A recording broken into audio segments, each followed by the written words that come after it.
তুরস্কের ইস্তাম্বুল থেকে আপনাদের সাথে আছি আমি সরওয়ার আলম। আমার কথা আপনি যেখানে আছেন, যে অবস্থায় আছেন, যদি শুনতে পান তাহলে একটু লিখে জানাবেন। আর যদি কোনো সমস্যা হয় তাহলেও অবশ্যই লিখে জানাবেন। দুটো বিষয় নিয়ে কথা বলার জন্য আজকে লাইভে আসলাম। একটা হচ্ছে গাজা ভূখণ্ডে অস্ত্র ছেড়ে দেওয়ার সিদ্ধান্ত নিয়েছে প্রতিরোধ যোদ্ধারা। বিষয়টা কি আসলে? আর দ্বিতীয় হচ্ছে মরক্কো স্পেনের বিষয়। মরক্কো থেকে হাজার হাজার শরণার্থী স্পেনে ঢুকেছে, সংখ্যাটা 50,000 ছাড়িয়েছে, আবার অনেকে ফিরেও আসছে। বিষয়টা কি, ঘটনাটা কি, কি ঘটছে মরক্কো স্পেন নিয়ে? সেখানে হঠাৎ করে এই উত্তেজনার পেছনে কারণ কি? যেগুলো ভাষা ভাষা আমরা জানি, এই জিনিসগুলোর আরো গভীরে গিয়ে কিভাবে ব্যাখ্যা করা সম্ভব, এগুলো নিয়েই আলোচনা করব। এই আলোচনার শুরুতে জাস্ট আপনাদের কাছে একটা প্রশ্ন রাখি, সেটা হচ্ছে মরক্কোর আসল মানচিত্রটা কি? মরক্কোর মানচিত্রটা কেমন? আপনারা কি একটু বলতে পারবেন, অথবা দেখাতে পারবেন? তো আর বলতে পারি না। আপনারা কি বলতে পারবেন যে মরক্কোর আসল মানচিত্রটা কি, বা সেটা দেখতে কি রকম? তারপরেও আমার মনে হয় আমি আপনাদেরকে জাস্ট হচ্ছে একটা মানচিত্র দেখাতে পারি। এখান থেকে কোনটাকে আপনি মরক্কোর মানচিত্র বলবেন? এই প্রশ্নটা রেখে, জাস্ট দুটো প্রশ্ন রাখবো, রেখে তারপরে আমরা মূল আলোচনা যাব। একটা হচ্ছে এই যে মানচিত্র, এই মানচিত্রটাকে আপনি এখান থেকে কোনটাকে মরক্কোর মানচিত্র বলবেন? কোনটাকে আপনি মরক্কোর মানচিত্র বলবেন? আর আরেকটা প্রশ্ন হচ্ছে যে এই ম্যাপ দেখাবো আপনাকে, একটা, এই ম্যাপ না, একটা হচ্ছে পতাকা দেখাবো। এই পতাকাটা কোন দেশের, কোন জনগোষ্ঠীর?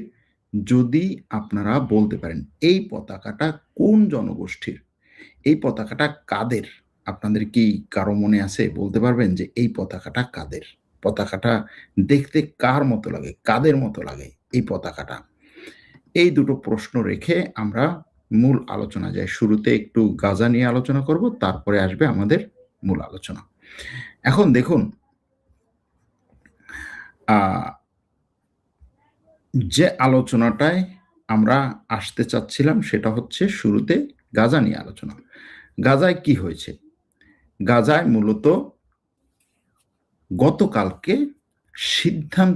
হামাস সিদ্ধান্ত নিয়েছে যে তারা অস্ত্র ছেড়ে দিবে। অনেক বড় একটা বিষয় না? এত বছরের লড়াই, এত বছরের সংগ্রাম, এত বছরের প্রচেষ্টা, গাজাকে নিজের মানে মাটি কামড়ে থাকার যে প্রচেষ্টা, সেটা গত ৩ বছরের ইসরায়েলি আক্রমণের পরে তারা এসে সিদ্ধান্ত নিতে বাধ্য হয়েছে যে তারা এখানে অস্ত্র ছেড়ে দিবে। এক দর্শক বলছেন পতাকাটা ফিলিস্তিনি পতাকা। আরো অনেক দর্শকদের কাছ থেকে আমি এটার উত্তর চাই, শেষে আমরা সঠিক উত্তরটা বলবো এবং আলোচনাও করব। তো তাদের এই অস্ত্র ছেড়ে দেওয়ার বিষয়টা কি? তারা বলছে এই সিদ্ধান্ত খুব সহজ ছিল না, আমাদের অন্তরে রক্তক্ষরণ হচ্ছে, তারপরেও এই সিদ্ধান্ত আমাদের নিতে হচ্ছে যদি এটার উসিলায় গাজা ভূখণ্ডের সাধারণ মানুষদের জীবন বাঁচে। সিদ্ধান্তটা কোন শর্তে নিচ্ছে তারা? যে ইসরায়েল আর গাজায় আক্রমণ করবে না, তারাও গাজা থেকে অস্ত্র ছেড়ে দিবে, এবং অস্ত্র ছেড়ে দেওয়ার পরে তাদেরকে গাজা থেকে চলে যেতে হবে। তবে তারা কিছু শর্ত দিয়েছে। শর্তের একটা হচ্ছে যে আমরা এই অস্ত্র ইসরায়েলের হাতে দেব না, এই অস্ত্র দেব কার কাছে? ফিলিস্তিন জাতীয় সরকারের কাছে। ফিলিস্তিন জাতীয় সরকার কে? ফিলিস্তিনের জাতীয় সরকার কে, যেই জাতীয় সরকারের হাতে তারা এই অস্ত্রটা ছেড়ে দিচ্ছে? মাহমুদ আব্বাসের নেতৃত্বে, তাই না? মাহমুদ আব্বাস কার পপেট? গেল সেটা।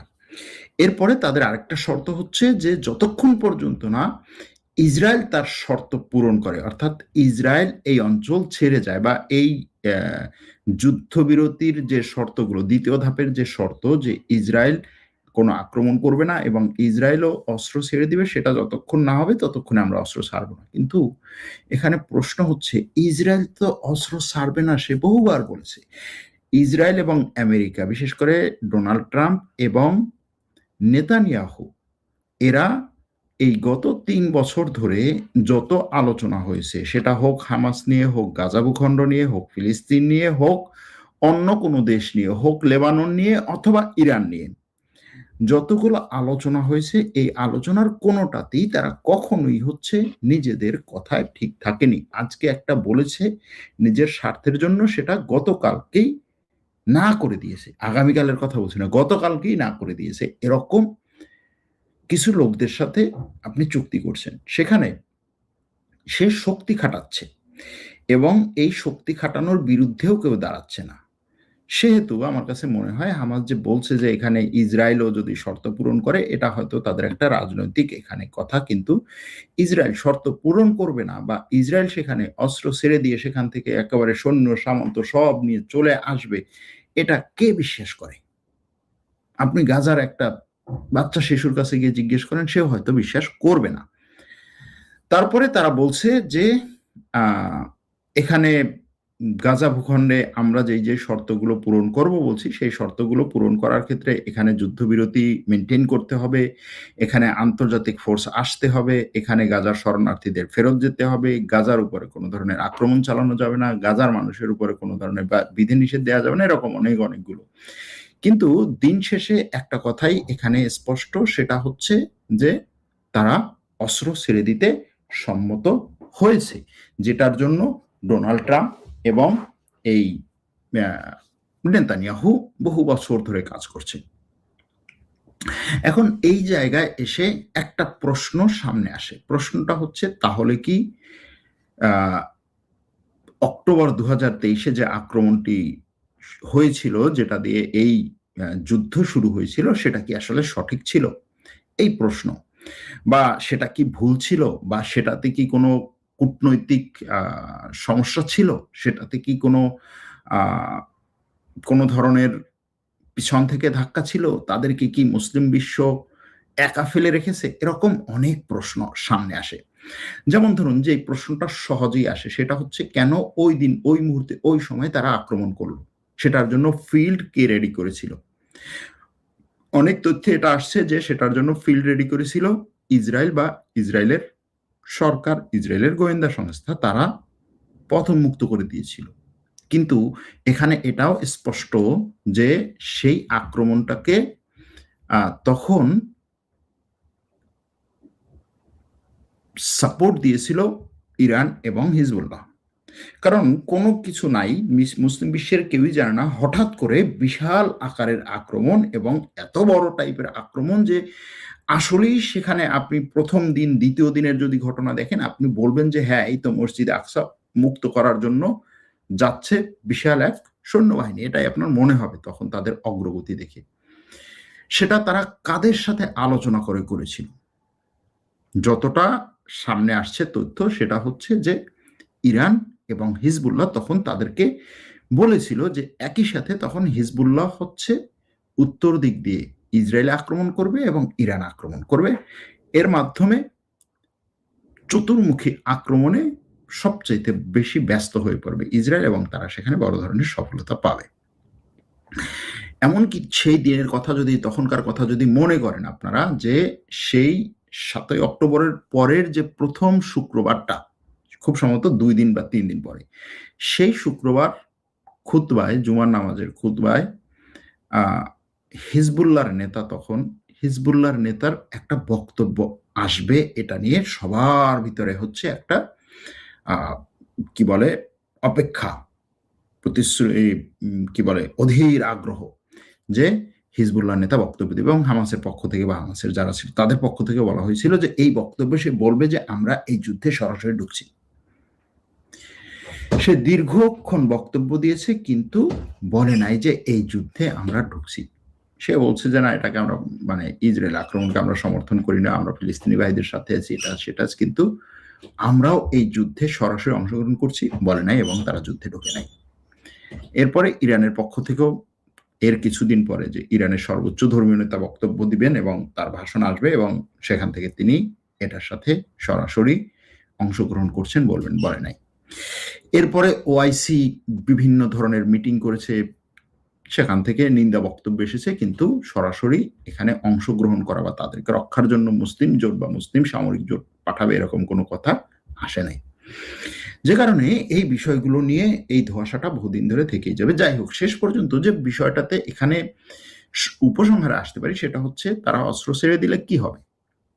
তারা কি গাজা ভূখণ্ডে থাকতে পারবে? খুব সম্ভবত না। এখানে আমাদের সামনে একটা উদাহরণ আছে।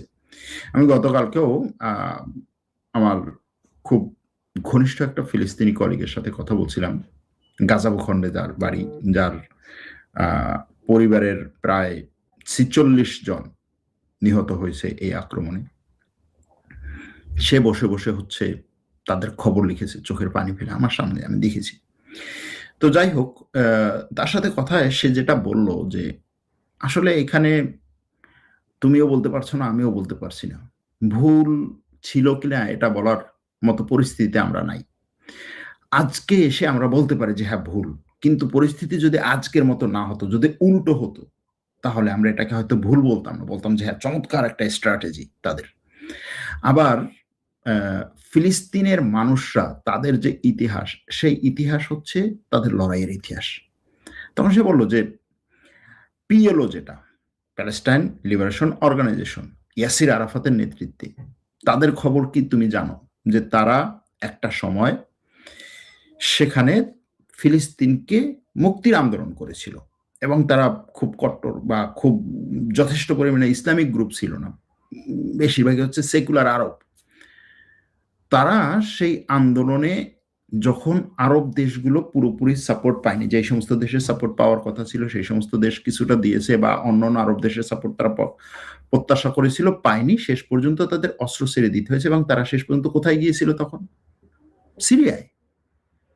সিরিয়ায় গিয়েছিল তারা, এবং সিরিয়ায় তাদেরকে তখন আশ্রয় দিয়েছিল, অর্থাৎ তারা অস্ত্র ছেড়ে সিরিয়ায় গিয়েছিল। হয়তো বা সেটার একটা পুনরাবৃত্তি হতে পারে যে হামাস অস্ত্র ছেড়ে দিয়ে অন্য কোনো দেশে হচ্ছে তারা যাবে, কারণ হচ্ছে ওখানে অস্ত্র ছেড়ে দেওয়ার পরে তাদেরকে কে রাখবে? ইসরায়েল। আন্তর্জাতিক জোট যদি বলা হয়, সেটাও তো আসলে ট্রাম্পের নেতৃত্বে বলা যায়, ইসরায়েলের নেতৃত্বে। সুতরাং তাদের হয়তো সেখানে থাকাটা সহজ হবে না, হয়তোবা তাদেরকে অন্য কোনো দেশে সরে যেতে হতে পারে, এরকম একটা পরিস্থিতি হওয়ার সম্ভাবনা আছে। আবার ফিলিস্তিনিরা তাদের সেই সংগ্রাম লড়াইয়ে আবার ঐক্যবদ্ধ হবে, আবার তারা লড়াই করবে। আবার এই যে প্রত্যেকটা ধ্বংসস্তূপের নিচ থেকে যেই কি বলে চারা গাছ গজাবে, সেই চারা গাছ আবার বটবৃক্ষ হবে, আবার তারা সেখানে লড়াই করবে। এটা হচ্ছে তাদের কথা, যে আমরা শত শত বছর ধরে এটার সাথে পরিচিত। এজন্য এখানে উপসংহারে আপনি আসতে পারবেন না যে বিজয় হয়েছে, পরাজয় হয়েছে, অথবা ইসরায়েলকে একেবারে শেষ করে দিয়েছে, নেতানিয়াহুকে এটার মধ্যে নিয়ে এসেছে, ওটার মধ্যে নিয়েছে, কৌশল করেছে। এটা শুধুমাত্র কৌশলের অংশ। ইসরায়েল অস্ত্র না ছাড়লে তারা ছাড়বে না, এটাই একটা বিশাল চাল। কিসের বিশাল চাল? ইসরায়েল অস্ত্র ছাড়বে না এটা তো জানা কথা, এটা নতুন কিছু। ইসরায়েল কোন দিন বলেছে অস্ত্র ছাড়বে? কিন্তু আপনি অস্ত্র ছেড়ে দিতে বাধ্য হচ্ছেন, এটাই হচ্ছে বাস্তবতা। যাই হোক, এবার আমরা একটু মরক্কোতে যাই। যে প্রশ্নটা করেছিলাম যে মরক্কোর মানচিত্র কোনটা? মরক্কোর মানচিত্র নিয়ে প্রশ্ন থাকাকালীন আমরা আরেকটা প্রশ্নতে যাই, যে মরক্কো এবং স্পেনের মানচিত্র কোনটা?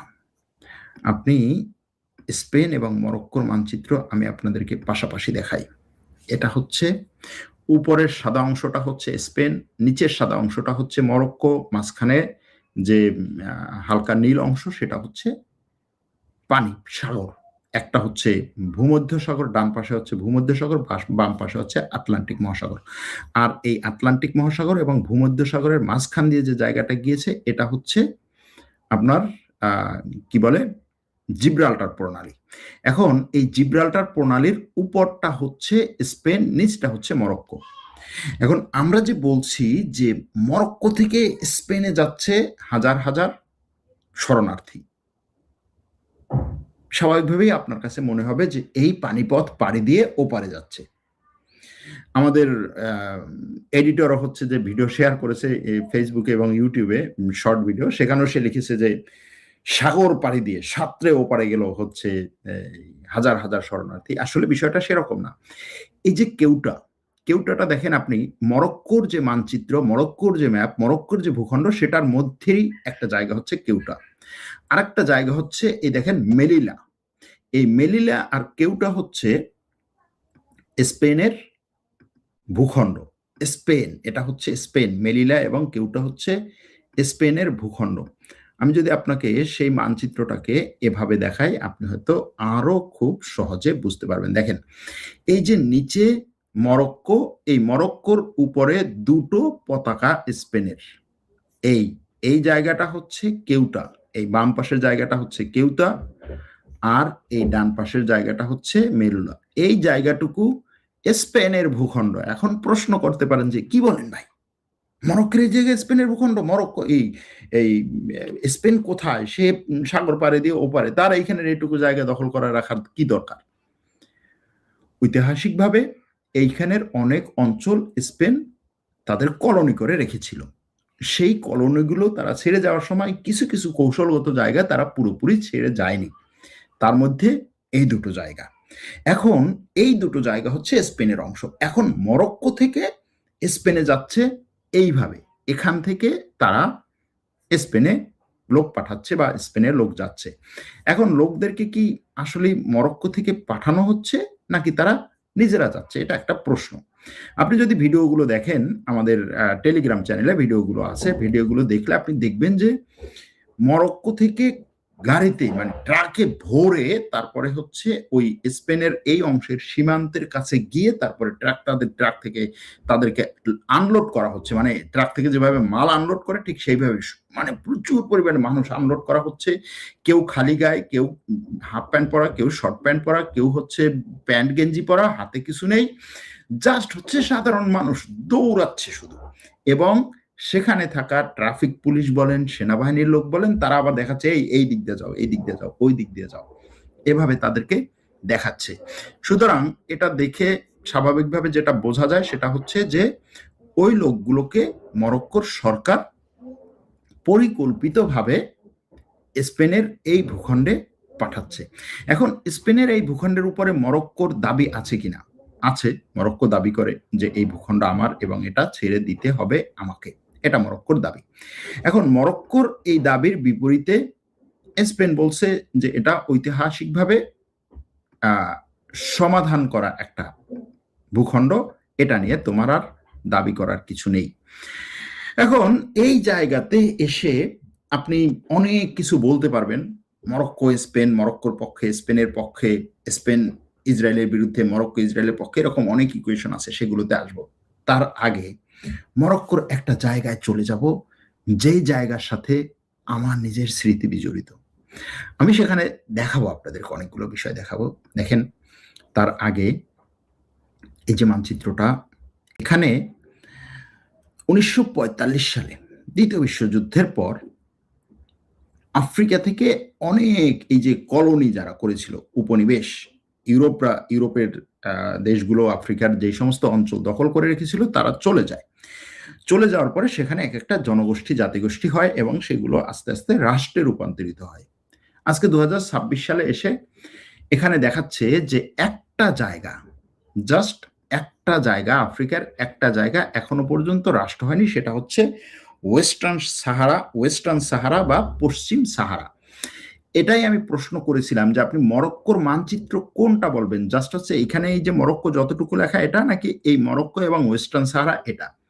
মরক্কো এই ওয়েস্টার্ন সাহারাকে নিজের অংশ বা নিজের ভূখণ্ড মনে করে, দাবি করে এবং সে সেভাবেই করছে। কিন্তু এখানে একটা বড় বিষয় আছে।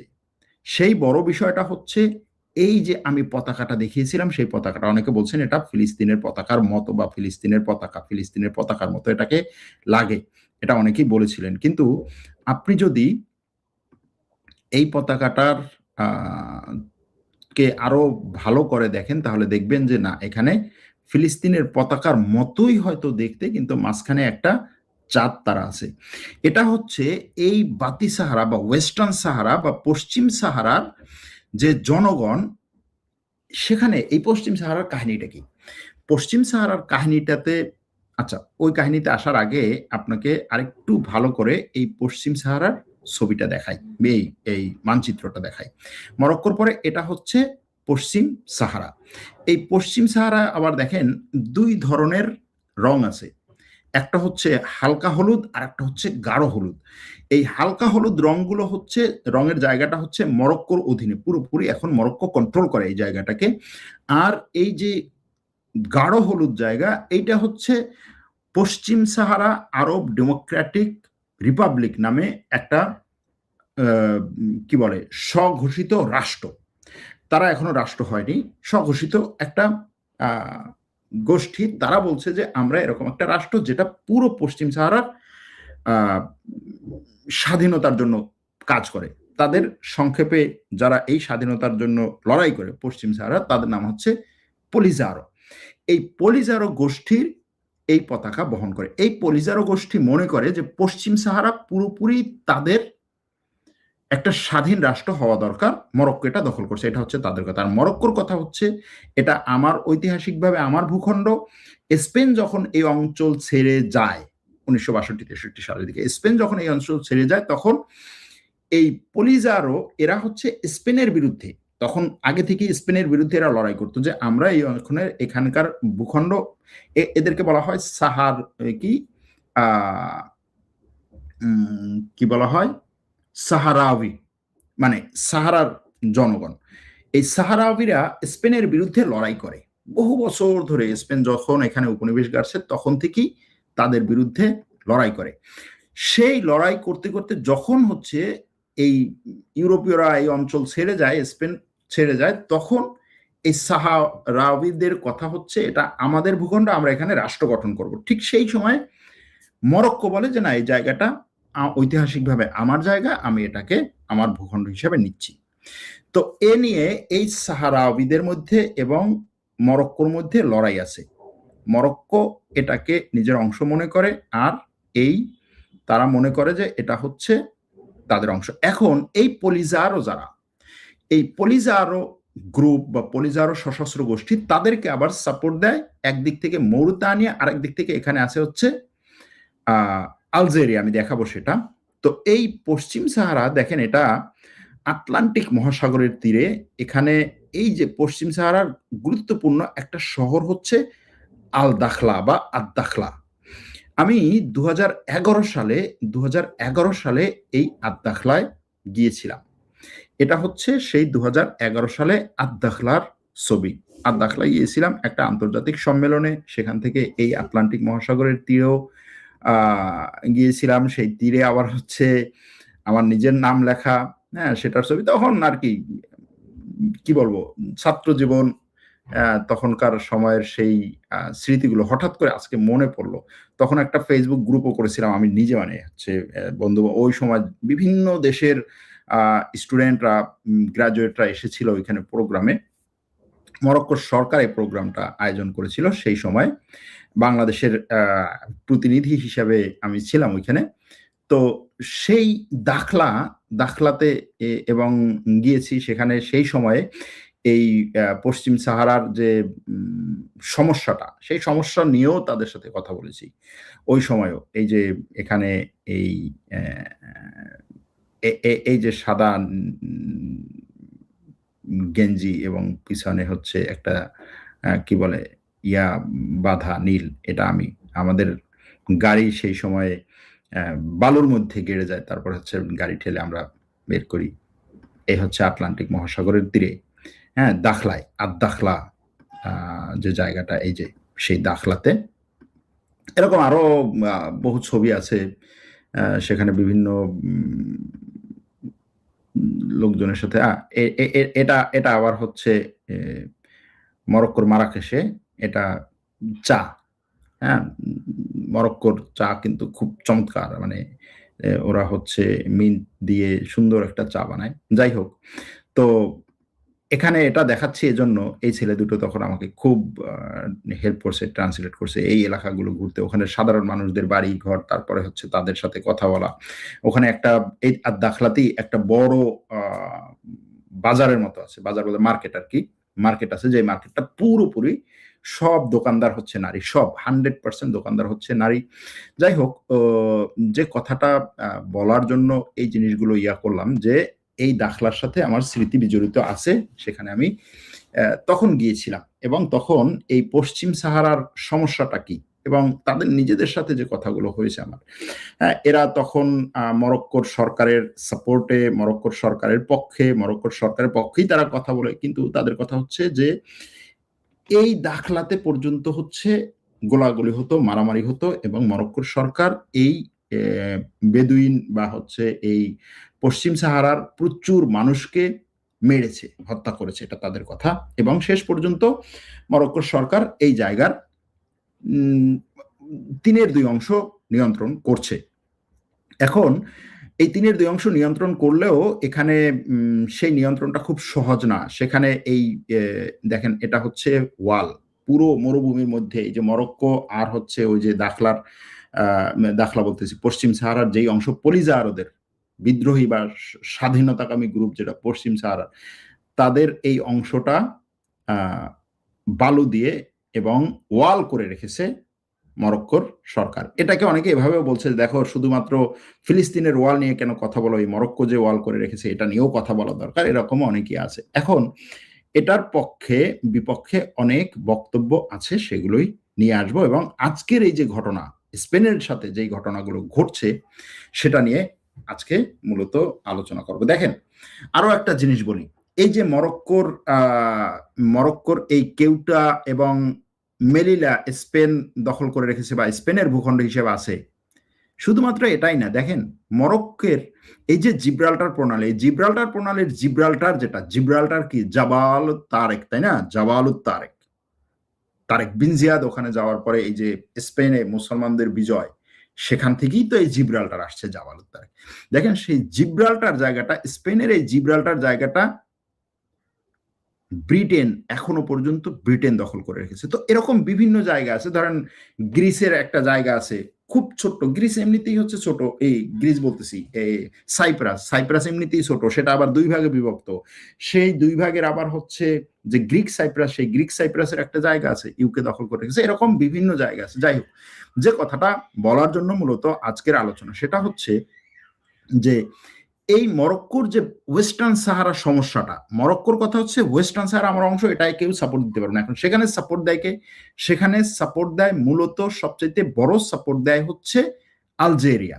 এই দেখেন, এই ওয়েস্টার্ন সাহারাতে সবচাইতে বড় সাপোর্ট দেয় আলজেরিয়া। এমনকি এই পলিজারোর নেতা যারা আছে, পলিজারো যে বলছি যে একটা রাষ্ট্র গঠন করেছে, সেই রাষ্ট্র গঠনের কাঠামো বা তারা যে বলে যে আমরা এই রাষ্ট্রের প্রধান, তারা সবাই আলজেরিয়াতে অবস্থান করে। আলজেরিয়া থেকে এই ওয়েস্টার্ন সাহারাতে মরক্কোর বিরুদ্ধে লড়াই পরিচালনা করে, যে কারণে আলজেরিয়া এবং মরক্কো পাশাপাশি দুটো মুসলিম রাষ্ট্র হওয়ার পরেও তাদের মধ্যে সম্পর্কটা হচ্ছে সাপে নেউলে। এখন এই আলজেরিয়া যে সমর্থন দিচ্ছে, এই আলজেরিয়ার সাথে এসে ওয়েস্টার্ন সাহারাতে এই পলিজারোদেরকে সমর্থন দিচ্ছে স্পেন। স্পেন সরাসরি তাদেরকে সমর্থন দিচ্ছে। শুধু তাই না, গত কিছুদিন আগে স্পেনের সরকার একটা নতুন আইন করেছে, সেই আইনটা হচ্ছে এই ওয়েস্টার্ন সাহারাতে যারা, স্পেন যখন চলে যায় 1973 সালে, সেই সময়ের আগ পর্যন্ত যারা এই ওয়েস্টার্ন সাহারাতে জন্মগ্রহণ করেছে তাদেরকে স্পেন নাগরিকত্ব দিবে। এমনকি যারা জন্মগ্রহণ করেছে তাদের সন্তান এবং নাতিদেরকেও স্পেন নাগরিকত্ব দিবে। তার মানে হচ্ছে এই ওয়েস্টার্ন সাহারার একটা বড় অংশকে স্পেন নাগরিকত্ব দিতে চায়। কিন্তু মরক্কোর কথা হচ্ছে, কেন তুমি এটা করতে চাও? আমার জায়গায় এসে তুমি তাদেরকে স্পেনের নাগরিকত্ব দিয়ে তারপরে হচ্ছে স্পেনের সাথে তাদের যে একটা যোগাযোগ, সেখান থেকে টাকার আদান প্রদান, সেখান থেকে বিভিন্ন ধরনের সাপোর্ট তুমি এখানে নিয়ে এসে আমার বিরুদ্ধে তাদেরকে আরো বেশি, মানে কি বলে, ফুসলিয়ে দিয়ে এখানে একটা বড় ধরনের সংঘাত বাঁধাতে চাও, এবং সেটার জন্য আলজেরিয়ার সাথে একত্রে কাজ করছো। গত সপ্তাহে স্পেনের রাষ্ট্রপতি আলজেরিয়া সফর করে, আলজেরিয়ার রাষ্ট্রপতির সাথে কয়েকটা চুক্তি করে। চুক্তিগুলোর মধ্যে একটা হচ্ছে দুই দেশের মধ্যে সামরিক সম্পর্ক বৃদ্ধি করা এবং দুই দেশের মধ্যে রাজনৈতিক ও কূটনৈতিক সম্পর্ক আরো বৃদ্ধি করা। এখন মরক্কো মনে করছে যে আলজেরিয়ার সাথে স্পেনের এই চুক্তি এবং এই সফরগুলো ওয়েস্টার্ন সাহারাকে আরো বেশি অশান্ত করবে। এখন এই ওয়েস্টার্ন সাহারাকে যখন আরো বেশি অশান্ত করবে, তাহলে আমি কেন শুধু শুধু স্পেনকে শান্তিতে থাকতে দেব? মরক্কোর কথা হচ্ছে এটা। তুমি যদি ওয়েস্টার্ন সাহারাতে এসে কোনো টাচ করতে চাও, তাহলে এই কি বলে কেউটা এবং মেথিলা, এই দুটো জায়গা আমাকে ছেড়ে দিতে হবে, অথবা এখানে তোমাকে আমি অশান্ত করব। কিন্তু প্রশ্ন হচ্ছে, ঘটনা কি শুধু এতটুকুই? এতটুকু না। আলজেরিয়ার সাথে স্পেনের এত সম্পর্কটা কেন? এটাও একটা প্রশ্ন, যে আলজেরিয়ার সাথে স্পেনের এত সম্পর্ক কেন, এত দহরম মহরম সম্পর্ক কেন? এটা একটা প্রশ্ন। এখন সেটা বুঝতে হলে আমাদের খুঁজতে হবে যে ইউরোপের যে তেল গ্যাসের দরকার হয়, ইউরোপের তেল গ্যাস ইউরোপের দেশগুলো কোথা থেকে পায়? উপর থেকে পায়, অর্থাৎ নরওয়ে, ফিনল্যান্ড, ওই জায়গাতে কিছু তেল গ্যাস আছে, সেখান থেকে পায়। আর হচ্ছে পূর্ব দিক থেকে পায়, অর্থাৎ রাশিয়ার থেকে পায়, সেখানে ঝামেলা। আর হচ্ছে নিচ থেকে পায়। নিচ থেকে কোথায়? এই আলজেরিয়া থেকে।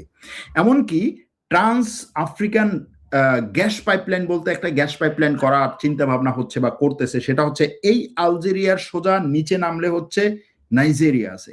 নাইজেরিয়া হচ্ছে গ্যাসের খনি, তেল গ্যাসের খনি। সেখান থেকে এই আফ্রিকার মধ্য দিয়ে আলজেরিয়া হয়ে ইউরোপে তেল গ্যাস নেওয়ার পরিকল্পনা। এখন স্পেন এই আলজেরিয়া থেকে ব্যাপক পরিমাণে তেল গ্যাস পায়। স্পেনের কথা হচ্ছে, আমার অর্থনৈতিক নিরাপত্তা আলজেরিয়ার সাথে সম্পৃক্ত। আলজেরিয়াকে আমি কোনোভাবেই ছেড়ে দিতে পারবো না। আলজেরিয়ার সাথে আমার সম্পর্ক গঠন করতেই হবে, সম্পর্ক রাখতেই হবে। আর আলজেরিয়ার কথা হচ্ছে, আমি এখানে এই ওয়েস্টার্ন সাহারার যে স্বাধীনতাকামী, তাদেরকে আমি সাপোর্ট দিয়েই যাব। এখন মরক্কোর কথা হচ্ছে, আলজেরিয়া তোমার বিরুদ্ধে আমি সরাসরি না করতে পারলো তোমার সাথে, আমি স্পেনকে ব্যস্ত রাখবো। এখন শুধুমাত্র কি তাই? বিষয়টা কি শুধু এতটুকু? বিষয়টা শুধু এতটুকু না।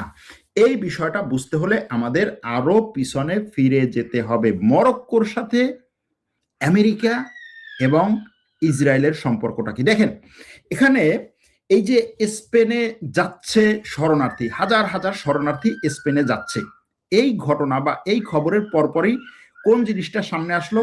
এই খবরের পরপরই যে জিনিসটা সামনে আসলো সেটা হচ্ছে কি, যে ইউরোপের অনেকগুলো দেশ, বিশেষ করে ইতালির সাথে সাথে বললো কি, যে আমি স্পেনের সাথে হচ্ছে ফ্রি মুভমেন্ট চুক্তি, যেটা অর্থাৎ স্পেন থেকে ইতালিতে মানুষজন সহজে কোনো ধরনের বাধা ছাড়া, বর্ডারে কোনো ধরনের চেক ছাড়া যে যেতে পারবে, যে সেঙ্গেন সিস্টেম, সেই সিস্টেমটা আমি বন্ধ করে দিলাম। কেন বন্ধ করে দিলাম? কারণ হচ্ছে স্পেনে হাজার হাজার শরণার্থী ঢুকছে। ভাই, স্পেনে যে শরণার্থী ঢুকছে, তারা তো স্পেনের মূল ভূখণ্ডে যেতে তো তাদের হয়তো তো আরো অন্তত 4-5 বছর লাগবে। স্পেনের মূল ভূখণ্ডে যেতে তাদের আরো 4-5 বছর লাগবে। কারণ এই কেউটা থেকে সাঁতরে তো আর সে ওপারে যেতে পারবে না, বা এখানে ঢোকার মানেই হচ্ছে যে সে আবার দৌড়ে বর্ডার পার হয়ে গেল, বিষয়টা তো সেরকম না। এখানে এমনকি এই কেউটা এবং মেরিল্লা থেকে স্পেনের ভূখণ্ড হওয়ার পরও এখান থেকে স্পেনের যে নাগরিক, এখানে নাগরিকরা তো স্পেনের নাগরিক, এদেরকেও পর্যন্ত স্পেনে যেতে হলে স্পেশাল অনুমতি নিয়ে তারপরে যেতে হয়। বিষয়টা তাদের জন্য এরকম না যে তারা স্পেনের ভূখণ্ডের নাগরিক এবং ওখান থেকে উড়াল দিল আর স্পেনে গেল। বিষয়টা এত সহজ না। এখন প্রশ্ন হচ্ছে, এই জায়গাতে ইতালি, ফ্রান্স, সেই একেবারে কোথায় ওই মানে উত্তরে ইউরোপের স্পেনের সাথে ওদের কোনো মানে বর্ডারের কোনো সম্পর্কই নেই। বর্ডার হচ্ছে আরো অন্তত 10টা দেশ পার হয়ে, তারপরে ফিনল্যান্ড, তারপরে হচ্ছে ডেনমার্ক। এদের সেই ফিনল্যান্ড ডেনমার্ক বলতেছে যে হ্যাঁ, স্পেনের সাথে আমাদের হচ্ছে এই চুক্তি, কি বলে, সেঙ্গেন চুক্তি বাতিল করতে হবে। ভাই, তোমার বর্ডারে যাইতে হলে তো একটা শরণার্থীর অন্তত 2 বছর খালি হাঁটা লাগবে। তো তুমি কেন হচ্ছে এটা বাতিল করতে যাচ্ছ? এটা প্রশ্ন। আবার আরেকটা প্রশ্ন আছে, সেটা হচ্ছে যে স্পেনের এই ভূখণ্ডে, মানে স্পেনের মূল ভূখণ্ড থেকে এতটুকু দূরে বা অনেক দূরে, এইখানে শরণার্থী আসার কারণে তুমি বলতেছো স্পেনকে আমি সেঙ্গেনের বাইরে বের করে দেবো। ভালো কথা। গ্রিসের যেই সমস্ত দ্বীপে, তুরস্কের কাছে গ্রিসের কিছু দ্বীপ আছে, একেবারে তুরস্কের পেটের মধ্যে, গ্রিস থেকে প্রায় 150, 200, 300 কিলোমিটার দূরে, সেই দ্বীপে যে হাজার হাজার শরণার্থী সিরিয়ানরা যখন গিয়েছিল, তখন তো তুমি বলো নাই যে গ্রিসকে সেঙ্গেনের বাইরে বের করে দিতে হবে, তাহলে এখানে প্রশ্নটা কি? প্রশ্ন আসে না? অবশ্যই আসে। এখন সেই প্রশ্ন খুঁজতে হলে আপনার যেতে হবে স্পেনের সাথে ইসরায়েলের এবং আমেরিকার সম্পর্ক, মরক্কোর সাথে ইসরায়েলের এবং আমেরিকার সম্পর্ক খুঁজতে। কারো পক্ষে বিপক্ষে বলছি না, ফ্যাক্টগুলো আপনাদের সামনে নিয়ে আসার চেষ্টা করতেছি। দেখেন, ঘটনাগুলো বলি। আপনার ঘটনার সিলসিলাটা দেখতে হবে যদি বুঝতে চান। হ্যাঁ, অনেক দর্শক এখানে ইয়ে করবেন যে ভাই এগুলো কি, এগুলো হচ্ছে বলার কোনো কিছু আছে? এগুলোর জন্য আমরা আপনার এই এগুলো দেখতেছি নাকি? যে কজন দেখতে চান, যারা ঘটনা বুঝতে চান, তাদের জন্য আমার এই লাইভ। আচ্ছা, এখন আসি যে ঘটনার সিলসিলা কি। আপনারা জানেন যে কত সালে, 1900 কত 67, তাই না? 1967 সালেই তো যে আরব ইসরায়েল যুদ্ধটা হলো। সেই আরব ইসরায়েল যুদ্ধের আগে আরব দেশগুলোর একটা বৈঠক হয় মরক্কোতে। মরক্কোর তখন, মরক্কো কিন্তু রাজতন্ত্র, জানেন কিনা আমি জানি না, মরক্কো কিন্তু রাজতন্ত্র। মরক্কো চালায় হচ্ছে রাজা, মরক্কোর রাজা মোহাম্মদ, এরপরে হচ্ছে মোহাম্মদ 2, মোহাম্মদ 6, মোহাম্মদ 7 এরকম আছে। এরকম ওই যে দাখলা যখন আমি গেলাম মরক্কোতে, তখন মরক্কোর রাষ্ট্রীয় সর্বোচ্চ, ওই প্রোগ্রামে রাষ্ট্রীয় সর্বোচ্চ যে ব্যক্তি ওই প্রোগ্রামে অংশগ্রহণ করেছে সে হচ্ছে মরক্কোর বর্তমান যে রাজা, তার ছেলে প্রিন্স। প্রিন্সের বয়স ছিল তখন খুব সম্ভবত 11 বছর, আমার যদি ভুল না হয়ে থাকে, খুব সম্ভবত 11 বছর। তো আমি দেখলাম তখন যে 11 বছরের একটা ছেলে, ছোটখাটো চিকনা টিকনা 11 বছরের একটা ছেলে সামনে হাঁটছে, তার পিছনে সামরিক জেনারেল, তার পিছনে মন্ত্রীরা, তার পেছনে ডিসি, তার পেছনে অন্যান্য সরকারি কর্মকর্তারা হাঁটছে। এবং ওই প্রোগ্রামে স্টেজে সে যখন উঠছে, তখন স্টেজে ওঠার আগে একটা মানে তাদের একটা রীতি, সেটা হচ্ছে যে সম্মানিত যে তার হাত ধরে চুমো খাওয়া। ওই জেনারেলরা সবাই এসে ওই মরক্কোর কি বলে রাজার ছেলে 11 বছর বয়সী, তার হাত ধরে চুমো খাচ্ছে। আপনারা ভিডিও দেখবেন, এরকম অনেক ভিডিও আছে রাষ্ট্রীয় অনুষ্ঠানে। হ্যাঁ, মরক্কোর রাজার এই ছেলের হাত ধরে চুমো খাচ্ছে। এখন হয়তো তার বয়স কত 20-22 হবে হয়তো। তো যে জন্য এটা বললাম যে মরক্কো হচ্ছে রাজতন্ত্র। তো সেই সময়ে 1967 সালে আরব লীগ একটা মিটিং করে এবং সেখানে তারা পরিকল্পনা করে, আলোচনা করে যে হচ্ছে ফিলিস্তিনে এরকম যদি একটা ইসরায়েলের উপর আক্রমণ হয়, সেই আক্রমণে কিরকম কি করা হবে না করা হবে। সেই মিটিং এর আগে তখনকার মরক্কোর রাজা ইসরায়েলের মোসাদ এবং এই যে শিনবেত আছে না, ইসরায়েলের যে দুটো সেনবেত, ইসরায়েলের যে দুটো মূল গোয়েন্দা সংস্থা, তাদের কয়েকজন এজেন্টকে যেই হোটেলে এই মিটিংটা হবে, যেই রুমে এই মিটিংটা হবে, সেই রুমে কি জানেন, সেই রুমে একটা ওই যে তাদের কথা রেকর্ড করার ডিভাইস, ছোট্ট কথা রেকর্ড করার ডিভাইস লাগিয়ে রাখে। পরবর্তীতে সে বুঝতে পারে যে হচ্ছে আরবদের অনেকে ওদের দেখে সন্দেহ টন্দেহ করতেছে। প্রোগ্রামের একদিন আগে তাদেরকে সে সেখান থেকে সরিয়ে নেয়, কিন্তু ওই রেকর্ডগুলো ইসরায়েলের কাছে যায়। এবং অনেকেই মনে করে যে সেই রেকর্ড ইসরায়েলের কাছে যাওয়ার কারণেই আসলে ওই যুদ্ধে ইসরায়েল আরবদের পরিকল্পনাগুলো আগে থেকে জেনে নেয় এবং তখন অতর্কিত, যেটাকে আমরা অতর্কিত হামলা বলি, তারা আগে থেকেই পরিকল্পনা জানে যে ও এভাবে করতে চাচ্ছে, আমি তার আগেই আক্রমণটা করবো।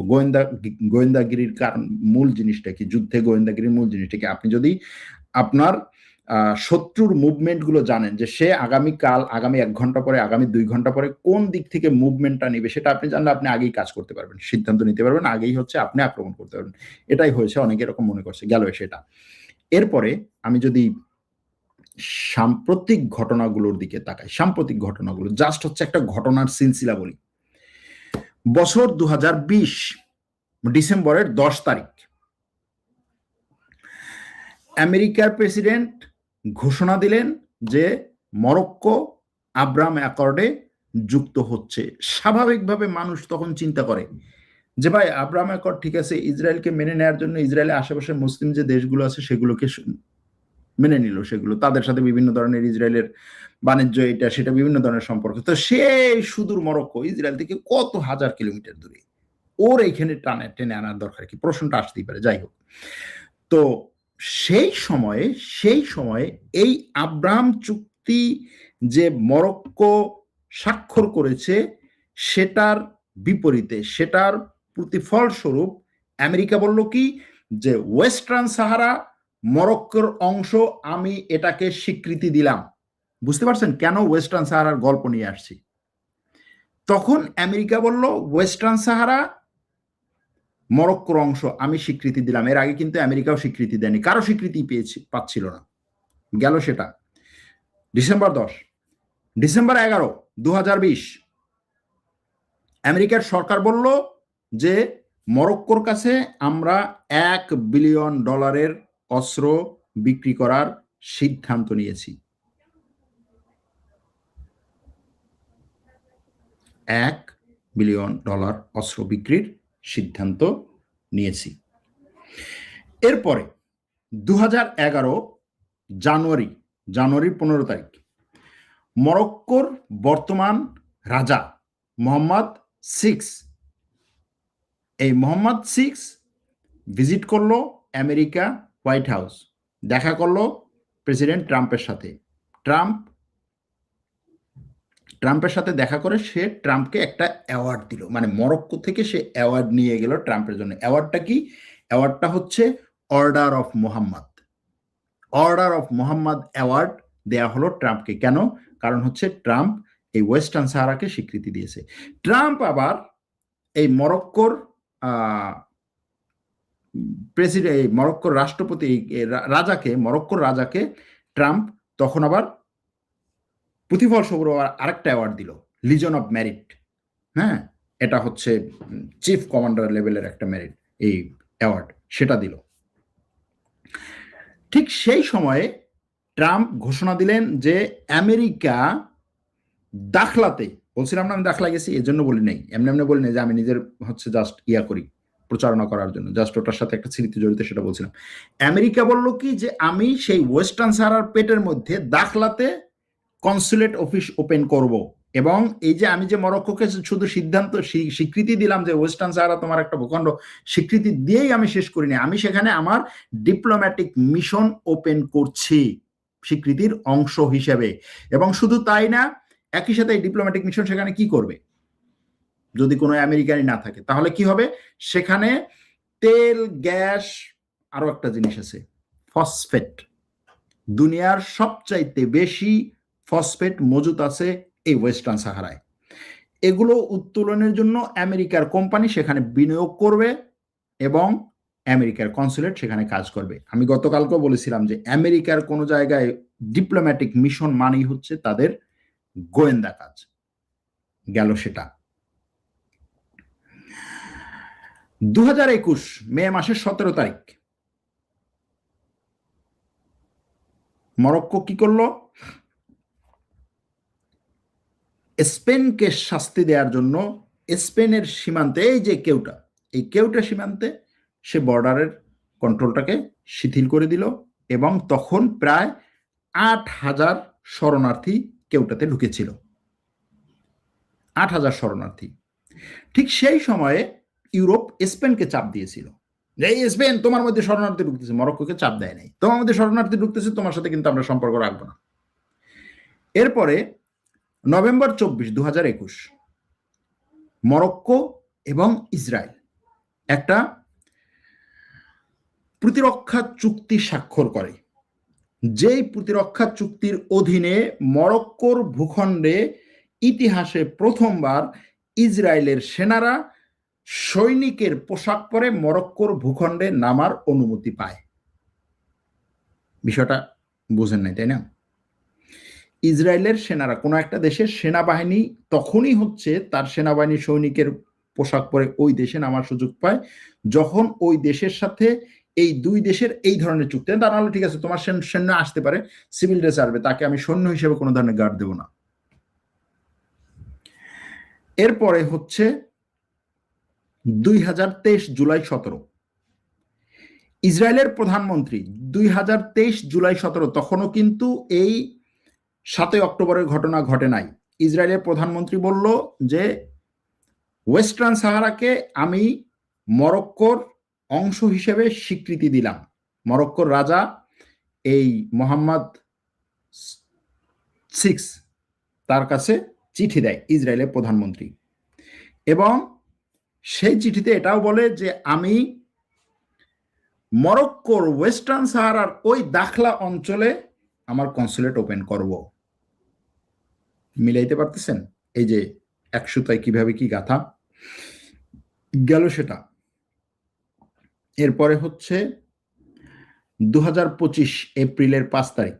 হ্যাঁ, এরপরে এই যে 7 অক্টোবরের ঘটনা, ইসরায়েলের গাজায় আক্রমণ, তারপরে হচ্ছে লেবাননে আক্রমণ, ফিলিস্তিনে আক্রমণ, ওয়েস্ট ব্যাংকে আক্রমণ, তারপরে হচ্ছে ইরানে আক্রমণ, এগুলো নিয়ে মরক্কো কখনোই কোনো কিছু বলে না এটার বিরুদ্ধে। কারণ কি? কারণ সে হচ্ছে আব্রাম চুক্তিতে আবদ্ধ, যেটা এই আরব দেশগুলোর মধ্য থেকে, যেটা আমরা একেবারে চাক্ষুষ স্পষ্ট প্রমাণ পাই কোনটার থেকে?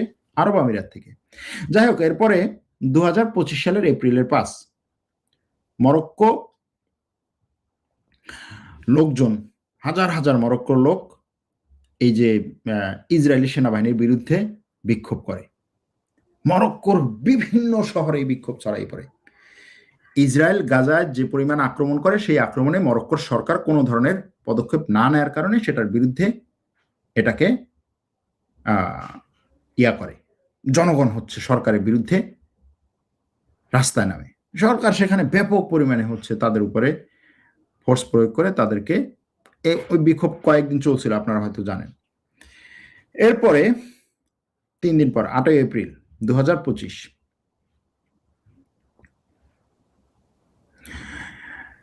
আমেরিকার স্টেট ডিপার্টমেন্ট একটা নতুন করে আবার একটা স্টেটমেন্ট জারি করে এবং বলে যে আমরা মরক্কোর ওয়েস্টার্ন সাহারার ও কি বলে কর্তৃত্ব বা দখলদারিত্ব স্বীকৃতি দিলাম আবার নতুন করে। কেন? তখন এটা নিয়ে আবার একটু দ্বন্দ্ব হয়েছিল যে ট্রাম্প মুখে বলেছে তাতেই কি হচ্ছে নাকি। হ্যাঁ, পররাষ্ট্র মন্ত্রণালয় তখন করেছে। 2025 অক্টোবরের 9 তারিখ, অক্টোবরের 9 তারিখ কি ঘটেছিল?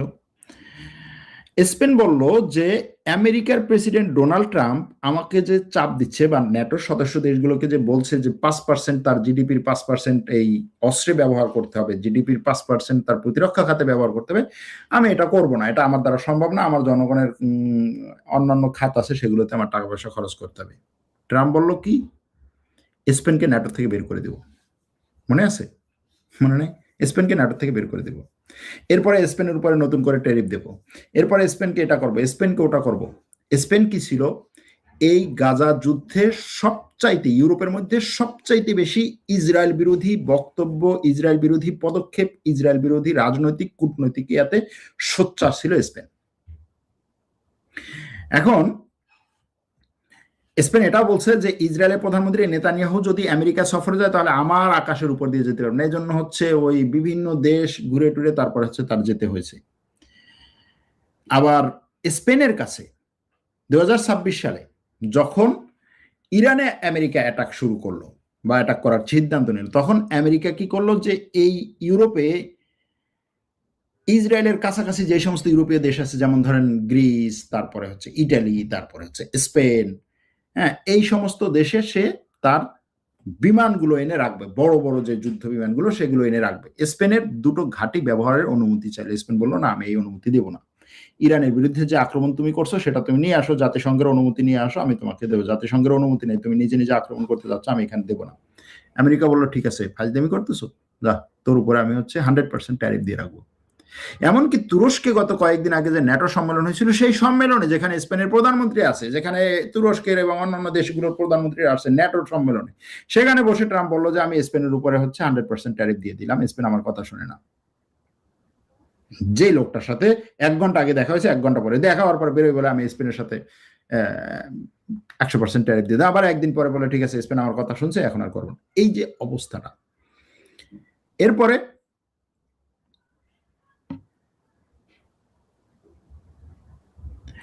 ইসরায়েল একটা আইন করেছিল এপ্রিলে, এই মাসে, এবছর এপ্রিলের দিকে, যে হচ্ছে ফিলিস্তিনের বাড়িঘরগুলোকে হচ্ছে উচ্ছেদ করে সেখানে হচ্ছে দখলদারদের বাড়িঘর বসানো যাবে, এরকম একটা আইন করেছিল। সেটার বিরুদ্ধে আবার হাজার হাজার মরক্কোর মানুষ রাস্তায় নেমেছিল, সেখানেও ব্যাপক পরিমাণে তাদের উপরে লাঠিচার্জ এটা সেটা করে তাদেরকে ইয়ে করা হয়েছে। এরপরে এবছর মার্চ মাসের 2 তারিখ স্পেন বলছে কি যে আমেরিকার রোতা এবং মোরন নামক যে মিলিটারি বেজ বা সামরিক ঘাঁটি আছে, এই ঘাঁটি দুটো ব্যবহার করতে চাইছে ইরানের উপর আক্রমণে, আমি দেব না। ডোনাল্ড ট্রাম্প মার্চ মাসের 3 তারিখ বলল যে হচ্ছে স্পেনের সাথে সব ধরনের বাণিজ্য আমি বন্ধ করে দিলাম। এপ্রিলের 24 তারিখ একটা কি বলে পেন্টাগনের লিক হওয়া একটা তথ্যে দেখা গেল যে ইরানের উপরে যে আক্রমণ, সেই আক্রমণে স্পেন আমেরিকার পাশে থাকবে না। জুলাইয়ের 27 তারিখ, এই তো গত 2 দিন আগে, জুলাইয়ের 24 তারিখ স্পেনের রাষ্ট্রপতি আলজেরিয়া এসে বলল যে আমি আলজেরিয়ার সাথে একত্রে কাজ করব এবং ওয়েস্টার্ন সাহারার জন্য কাজ করব। জুলাইয়ের শুরুর দিকে স্পেনের সংসদ সিদ্ধান্ত নিল যে ওয়েস্টার্ন সাহারায় যারা হচ্ছে স্পেনের ওইখানে থাকাকালীন সময় জন্মগ্রহণ করেছে তাদেরকে আমি নাগরিকত্ব দেব। এবং আরো একটা সিদ্ধান্ত, সেটা হচ্ছে ওয়েস্টার্ন সাহারা থেকে যারা গিয়ে স্পেনে থাকবে তারা 2 বছর থাকলেই নাগরিকত্ব পাবে। অন্য দেশ থেকে স্পেনে গিয়ে থাকলে 10 বছরের দরকার হয় নাগরিকত্ব, ওয়েস্টার্ন সাহারা থেকে যারা যাবে তারা 2 বছর মধ্যে নাগরিকত্ব পাবে। এই ঘটনাগুলোর পরে কি হলো, 50 থেকে 60 হাজার গত 2 দিনে মরক্কোর বিভিন্ন জায়গা থেকে লোকজন স্পেনের ওই অংশে ঢুকলো। এবং এর 4-5 দিন আগে মরক্কোর সরকার 3000 বড় বড় দাগি আসামি, খুনি টুনি অমুক সমুক, তাদেরকে মুক্ত করে দিল মরক্কোর রাজা। ধারণা করা হচ্ছে যে এদের মধ্যে এই লোকগুলো থাকবে। এখন এই যে শরণার্থী আমরা বলি, শরণার্থী স্বাভাবিকভাবে কি, যে আমি অন্তত একটু পোটলাপাটলি যা আছে 2-4টা নিয়ে যাই, একটা দেশে যাই, অন্তত প্রাথমিক কিছুদিন থাকা খাওয়া পোশাক টোশাক আমার যা যা দরকার সেগুলো নিয়ে আমি ওখানে যাব। কিন্তু এখানে এই ভিডিওতে যা দেখা যাচ্ছে যে মরক্কো থেকে যে সমস্ত লোকদেরকে ট্রাকে করে নিয়ে যাওয়া হচ্ছে এবং বিভিন্ন জায়গা থেকে ট্রাকে করে নিয়ে যাচ্ছে, কে নিয়ে যাচ্ছে, কে তাদেরকে দিচ্ছে, কি বলে একত্র করছে, কে তাদেরকে এইভাবে কন্ট্রোল করছে, তাদেরকে পথ দেখাচ্ছে, এবং এই লোকগুলোর হাতে না আছে কোনো ব্যাগ, না আছে কোনো কিছু, না আছে কোনো মোবাইল পর্যন্ত, জাস্ট হচ্ছে গিয়ে যাচ্ছে। হতে পারে বেদুইন আছে মরক্কোতে প্রচুর পরিমাণে, তাদেরকে ধরে নিয়ে ভাই তুই যা, যদি যাইতে পারো তাইলেই হচ্ছে ইউরোপের ইয়া হয়ে যাবে, এরকম একটা পরিস্থিতি। এখন এই যে 50,000 লোক গেল, এই 50,000 লোক কি করলো, এদের মধ্যে থেকে আবার বেশিরভাগ একটা অংশ ফেরত চলে আসলো। কিন্তু প্রশ্ন হচ্ছে এই যে ঘটনাটা ঘটলো, এই ঘটনায় মরক্কো থেকে স্পষ্ট দেখা যাচ্ছে যে এই শরণার্থীদেরকে এখানে পাঠানো হচ্ছে। মরক্কোর বিরুদ্ধে কেউ কথাই বলল না। ইউরোপ, এই মরক্কো তুমি এটা কিভাবে করতেছো, এটা করার কোনো অধিকার তোমার নাই। তারা বলল স্পেনের সাথে আমরা সম্পর্ক ছিন্ন করব। পুরো ইসরায়েলের নেতৃত্ব, ইসরায়েলের মন্ত্রীরা, ইসরায়েলের যত যারা আছে জায়নবাদী, সবাই এটা নিয়ে যথেষ্ট পরিমাণে, হ্যাঁ তুমি কি এখন দেখো, এখন বুঝো, স্পেন আমার বিরুদ্ধে কথা বলছিল, এখন তুমি বুঝো। এমনকি নেতানিয়াহুর ছেলে পোস্ট করেছে যে আমি চাই স্পেনের এই কেউটা এবং মেলিলা এই অঞ্চল দুটো স্বাধীন রাষ্ট্র হয়ে যাক, যেমন স্পেন চায় যে 2 স্টেট সলিউশন, রাষ্ট্র সমস্যার সমাধান, যে একটা ফিলিস্তিন রাষ্ট্র হবে, একটা ইসরায়েল রাষ্ট্র হবে, ঠিক সেইভাবে আমি চাই স্পেন একটা রাষ্ট্র হবে, জিব্রাল্টার আর একটা রাষ্ট্র হবে, তারপরে হচ্ছে কেউটা আর একটা রাষ্ট্র হবে, মেলিলা আর একটা রাষ্ট্র হবে। যাই হোক, এখানে বিভিন্ন জিনিস যুক্ত করা সম্ভব। কিন্তু এই যে সিলসিলা, এই সিলসিলার পরে এখন আপনি মূল্যায়ন করেন যে এই স্পেন এবং মরক্কোর বিষয়ের ঘটনাগুলো কি। একটা হচ্ছে স্পেনের ঐতিহাসিকভাবে যে কলোনি বা উপনিবেশবাদ, সেটার সাথে এই জায়গাগুলোর দখলে রাখা। আরেকটা হচ্ছে বর্তমানে ইসরায়েল, আমেরিকা, স্পেন, মরক্কো, পলিজারো, তারপরে হচ্ছে আলজেরিয়া, ওয়েস্টার্ন সাহারার সমস্যা। এই সবগুলোকে দেখে তারপরে আপনার একটা সিদ্ধান্ত নিতে হবে, কে সঠিক, কে ভুল, কে কোন দিকে আছে না আছে। সিদ্ধান্ত আপনার, প্রশ্ন আমার, কে সঠিক, আপনি কাকে মনে করেন এখানে সঠিক, এই প্রশ্ন রেখেই আজকের এই লাইভ এখানেই শেষ করলাম। ভালো থাকবেন, সুস্থ থাকবেন, আল্লাহ হাফেজ।